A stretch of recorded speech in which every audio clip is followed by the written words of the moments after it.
നമുക്കിന്ന് ട്രെയിനുമായി ബന്ധപ്പെട്ട കുറച്ച് കണക്കുകൾ നോക്കാം. ആദ്യത്തെ ചോദ്യം, 100 മീറ്റർ നീളമുള്ള ട്രെയിൻ 72 km/h വേഗതയിൽ സഞ്ചരിക്കുന്നു. പ്ലാറ്റ്ഫോമിൽ നിൽക്കുന്ന ഒരാളെ മറികടക്കാൻ എത്ര സമയം എടുക്കും?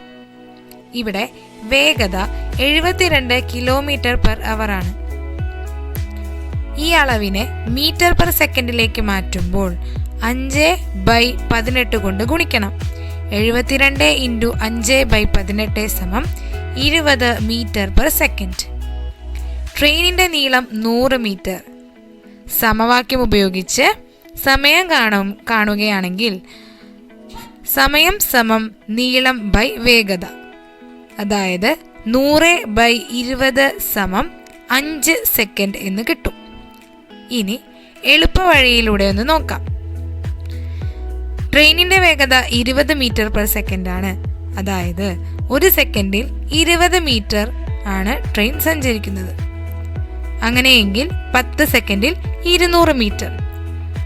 ഇതിന്റെ പകുതി ദൂരം, അതായത് 100 മീറ്റർ 5 സെക്കൻഡിൽ സഞ്ചരിക്കും. ഇനി നമുക്ക് അടുത്ത ചോദ്യം നോക്കാം. 100 മീറ്റർ നീളമുള്ള ട്രെയിൻ 36 km/h വേഗതയിൽ സഞ്ചരിക്കുന്നു. 80 മീറ്റർ നീളമുള്ള പാലം കടക്കാൻ എത്ര സമയം എടുക്കും? ഇവിടെ സമയം കാണാനുള്ള സമവാക്യം ദൂരം ബൈ വേഗത. ആകെ ദൂരം എന്ന് പറയുന്നത് ട്രെയിനിന്റെ നീളവും പ്ലസ് പാലത്തിന്റെ നീളം, അതായത് 100 + 80 180. 36 km വേഗത ഇതിനെ മീറ്റർ പെർ സെക്കൻഡിലേക്ക് ആക്കുമ്പോൾ 10 മീറ്റർ/സെക്കൻഡ് എന്ന് കിട്ടുന്നു. ഇനി സമയം കാണാം. 180/10 18 സെക്കൻഡ്. ഇത് എളുപ്പവഴിയിൽ നമുക്കൊന്ന് ചെയ്തു നോക്കാം. വേഗത 10 മീറ്റർ/സെക്കൻഡ് ആണ്. സഞ്ചരിക്കേണ്ട ദൂരം 180 മീറ്റർ ആണ്. ഒരു സെക്കൻഡിൽ 10 മീറ്റർ ആണ് ട്രെയിൻ സഞ്ചരിക്കുന്നത്. 2 സെക്കൻഡിൽ 20 മീറ്റർ. അങ്ങനെയാണെങ്കിൽ 18 സെക്കൻഡിൽ ട്രെയിൻ എത്ര മീറ്റർ സഞ്ചരിക്കും? 180 മീറ്റർ. അപ്പോൾ 80 മീറ്റർ നീളമുള്ള പാലം കടക്കാൻ എടുക്കുന്ന സമയം 18 സെക്കൻഡ് ആണ്. ഇനി അടുത്ത കണക്ക് ചെയ്ത് നോക്കാം. മണിക്കൂറിൽ 72 km വേഗത്തിൽ ഓടുന്ന 300 മീറ്റർ നീളമുള്ള ഒരു ട്രെയിൻ 500 മീറ്റർ നീളമുള്ള പാലം കടക്കാൻ എത്ര സമയമെടുക്കും? ഇവിടെ വേഗത 72 km/h ആണ്. മീറ്റർ പെർ സെക്കൻഡിലേക്ക് മാറ്റുമ്പോൾ 20 മീറ്റർ/സെക്കൻഡ് എന്ന് കിട്ടുന്നു. ആകെ ദൂരം ട്രെയിനിന്റെ നീളമായ 300 പ്ലസ് പാലത്തിന്റെ നീളമായ 500 800 മീറ്റർ എന്ന് കിട്ടും. ഇനി സമവാക്യം ഉപയോഗിച്ച് നമുക്ക് ഒന്ന് ചെയ്തു നോക്കാം. സമയം സമം ദൂരം ബൈ വേഗത. 800/20 40 സെക്കൻഡ് എന്ന് കിട്ടുന്നു. ഇനി നമുക്ക് എളുപ്പവഴിയിലൊന്ന് ചെയ്തു നോക്കാം. ആകെ സഞ്ചരിക്കേണ്ട ദൂരം 800 മീറ്റർ ആണല്ലോ. ട്രെയിനിന്റെ വേഗത 20 മീറ്റർ/സെക്കൻഡ് ആണ്. അതായത് ഒരു സെക്കൻഡിൽ ട്രെയിൻ 20 മീറ്റർ സഞ്ചരിക്കുന്നു. അപ്പോൾ 2 സെക്കൻഡിൽ 40 മീറ്റർ, 4 സെക്കൻഡിൽ 80 മീറ്റർ. അങ്ങനെയാണെങ്കിൽ 800 മീറ്റർ സഞ്ചരിക്കാൻ എത്ര സമയം വേണം? 40 സെക്കൻഡ്. ഇങ്ങനെ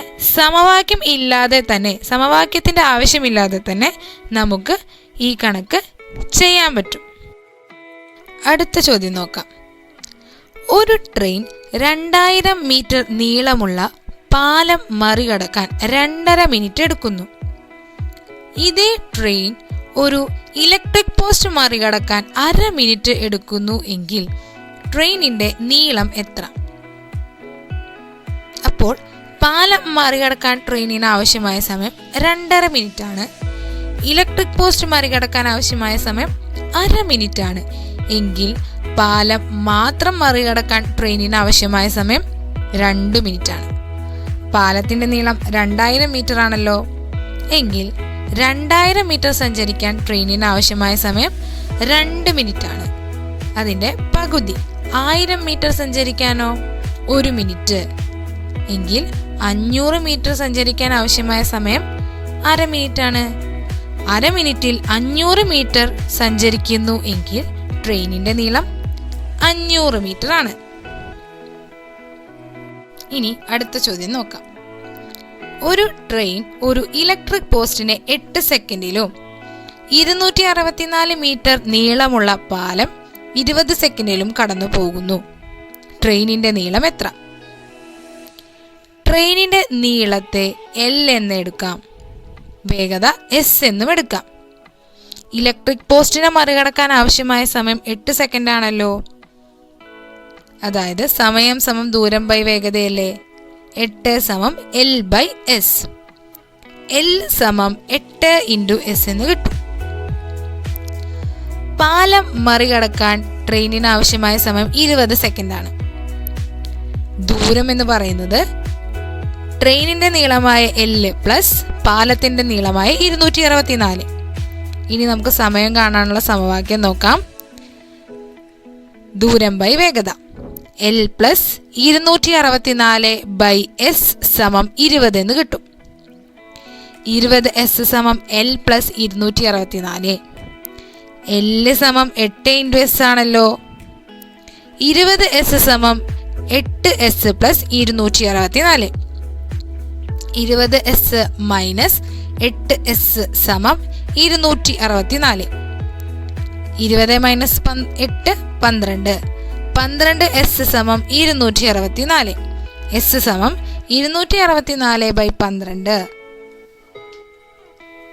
അതായത് 22 മീറ്റർ പെർ സെക്കൻഡ് എന്ന് കിട്ടുന്നു.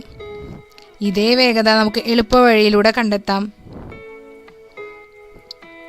ഇലക്ട്രിക് പോസ്റ്റ് മറികടക്കാൻ 8 സെക്കൻഡാണ് ട്രെയിനിന് വേണ്ടത്. അതായത് ട്രെയിനിന്റെ നീളം മറികടക്കാൻ 8 സെക്കൻഡ്. അങ്ങനെയെങ്കിൽ പാലത്തിന്റെ നീളം മാത്രം മറികടക്കാനോ 12 സെക്കൻഡ്. ഇനി വേഗത കാണാം. 264/12 സമം 22 മീറ്റർ പെർ സെക്കൻഡ് എന്ന് കിട്ടുന്നു. ഇനി നമുക്ക് ട്രെയിനിന്റെ നീളം നോക്കാം. L സമം 8 × S അല്ലേ. S സമം 22 മീറ്റർ പെർ സെക്കൻഡ് എന്ന് നമുക്ക് കിട്ടി. അങ്ങനെയെങ്കിൽ 8 × 22 സമം 176 മീറ്റർ എന്ന് നമുക്ക് ഉത്തരം കിട്ടും.